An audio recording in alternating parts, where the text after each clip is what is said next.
à toutes et tous, c'est Nancy aujourd'hui pour ce nouveau vidéo. Et donc aujourd'hui on va parler de 9 axes importants pour l'éducation de ton chiot, surtout ton chiot, mais aussi de ton chien. Donc le premier axe, plutôt chose à faire, chose à penser, à travailler avec lui ou elle, c'est entraîner à ton chiot à le manipuler depuis petit. Manipuler, je veux dire à le conduire, le toucher, et que ce ne soit pas quelque chose d'inconfortable pour lui, et donc qu'il ne puisse pas réagir après quand il est adulte, mauvaisement, d'accord. Donc c'est important ça, parce que ça va pas uniquement servir pour que, bon, en fait, pour toi et pour d'autres personnes, quand tu vas le toucher, le caresser, mais aussi, par exemple, pour la visite au vétérinaire, même au coiffeur, si tu l'amènes au coiffeur, peu importe, c'est très important, parce que après, si tu ne fais pas ça, tu vas voir des problèmes, d'accord? Parce que c'est pas quelque chose, oui, c'est normal que peut-être ton chien te laisse le caresser dans la tête, mais il y a par exemple dans d'autres parties de son corps que ce sont plus sensibles. D'autant plus les chiens qui sont qui proviennent, c'est pas que tous, d'accord? Mais les chiens qui proviennent qui sont adoptés, il y a plus de possibilités. Cependant, c'est pas un handicap pour ne pas adopter, d'accord? Simplement, c'est quelque chose à travailler comme pour les chiots. Okay, donc ça, c'est le premier axe important. Le deuxième axe, c'est lui apprendre à gérer et à s'autocontrôler. Par exemple, s'autocontrôler lors du repas, quand il doit s'autocontrôler pour, tu peux le dire, assis-toi avant qu'il mange, d'accord, qu'il mange son repas, le lendemain ou la nuit. Et comme ça, il va entraîner l'autocontrôle envers manger désespérément sa nourriture. Et tu vas l'aider en plus à se tranquilliser. Ok, donc ça c'est un point, l'autocontrôle, c'est un exercice général ou spécifique, mais aussi l'autocontrôle de la morsure, et notamment sur des jeux, d'accord, des jeux avec toi, avec des jouets, avec des jeux collaboratifs plutôt, pour que tu puisses entraîner l'autocontrôle de la morsure, surtout quand ils sont chauds. Ils vont apprendre plus facilement, plus ouvertement cela, et d'ailleurs il y a moins de risques, entre guillemets, dans le sens de qu'il te puisse te faire du mal, parce que bien sûr, c'est pas la même chose une morsure d'un adulte que d'un chiot. Quand même, il faut faire attention, il faut pas se laisser, parce que tout le comportement qu'un chien fait et qu'il reproduit, il va l'apprendre, d'accord? Et quand quelque chose s'est déjà appris dans son cerveau, ça va être, c'est pas impossible, bien sûr, son cerveau est plastique, mais pour ne pas perdre du temps, il faut éviter qu'il soit tout le temps à nous mordre la main, même si c'est un chiot, d'accord?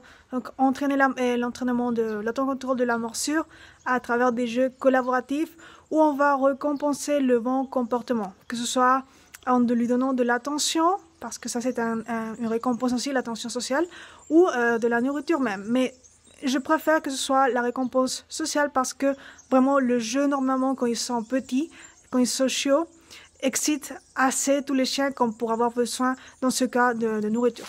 Ok, donc ça c'est un autre des axes. On va pour le suivant.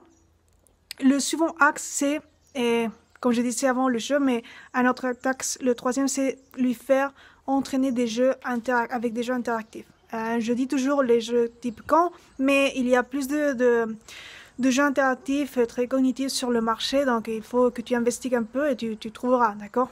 Et par exemple, pour laisser ces jeux interactifs qui stimulent mentalement ton chien, tu peux le laisser chez toi. Quand tu le laisses seul ou seul chez toi, tu peux le laisser avec ses jouets. C'est idéal. Par contre, il faut avant de le laisser seul, il faut vraiment l'habituer, d'accord? Parce que c'est comme le chiot, le chien est un mammifère social, ça va pas être quelque chose de naturel. Ça doit pas être, d'accord? Ça peut être naturel, mais ça doit pas être naturel qu'un chien aime rester seul à la maison. Donc, c'est justement ces jouets qui sont interactifs, qui stimulent mentalement ton chien, sont très bons pour lui apprendre à se détacher un peu de toi, même s'il y a d'autres exercices qu'on peut faire. Donc, ça, c'était un autre axe très important pour l'éducation de ton chiot. Un autre axe, c'est lui apprendre à entraîner la tranquillité.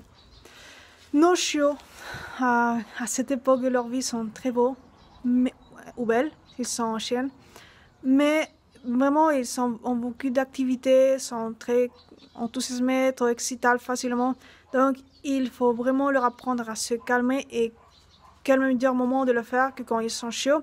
Donc, il y a bien sûr des exercices spécifiques pour entraîner cela, mais tu peux commencer par associer un son de tranquillité, que tu puisses reproduire toi ou que tu aies quelque chose à reproduire et stimuler le calme en lui. Pour stimuler le calme en lui, donc tu vas entraîner un moment cela dans différents contextes, bien sûr progressivement plus facile à plus difficile, mais en principe c'est justement pour uniquement pour qu'ils apprennent à être tranquilles en ta compagnie, mais aussi ça va favoriser quand tu n'es pas là, d'accord?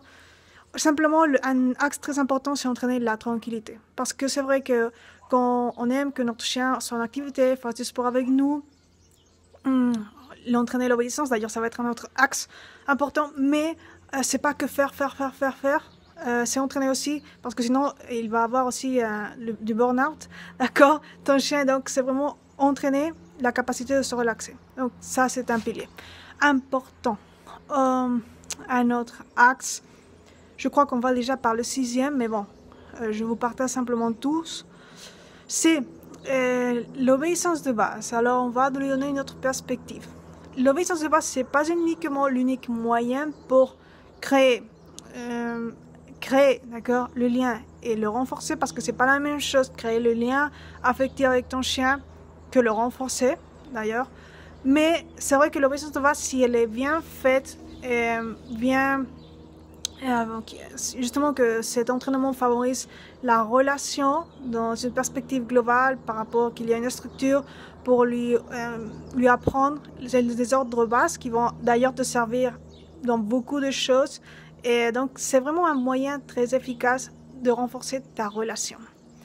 Un très bon moyen. Donc ça c'est un axe important, que ce soit pour la conduite de ton chien en ville, à la campagne, pour la sécurité, mais surtout, moi j'adore le mettre comme un moyen de créer, j'ai déjà créé le lien avec ma chienne, mais plutôt de renforcer le lien que j'ai avec elle, avec mes chiens. Donc ça c'était un autre axe. Je me rappelle, oui, un autre axe très important pour l'éducation de ton chiot, c'est le jeu. Comme je viens de dire avant, le jeu et le sport. Et là, c'est une autre clé pour créer le lien avec ton chien. Quels sont les sports que tu aimes plus, que ce soit le vélo, que ce soit du running, ça peut t'aider à renforcer le lien avec ton chien, mais pas uniquement, comme je dis avant, à le renforcer, mais aussi à le créer. Et c'est très intéressant parce que si tu te rends compte, pour créer et renforcer le lien, je viens de parler uniquement de 2 axes qui peuvent faire ça. L'obéissance de base, l'éducation d'obéissance de base, et le sport et le jeu. D'accord? Donc, ça, une autre chose à se rappeler. Ok, très important aussi, même si c'est pas quelque chose que tu dois lui apprendre à ton chien, mais c'est apprendre à interpréter son langage, à te communiquer bien et à comprendre ses particularités. Et en dernier, c'est la socialisation. Un autre axe très important, socialiser ton chien avec d'autres amis comme canards, humains, enfants, pour que ça se passe bien à l'étape adulte. Donc ça, un peu rapide, je sais, mais ce sont les axes importants pour l'éducation de ton chien, de ton chiot.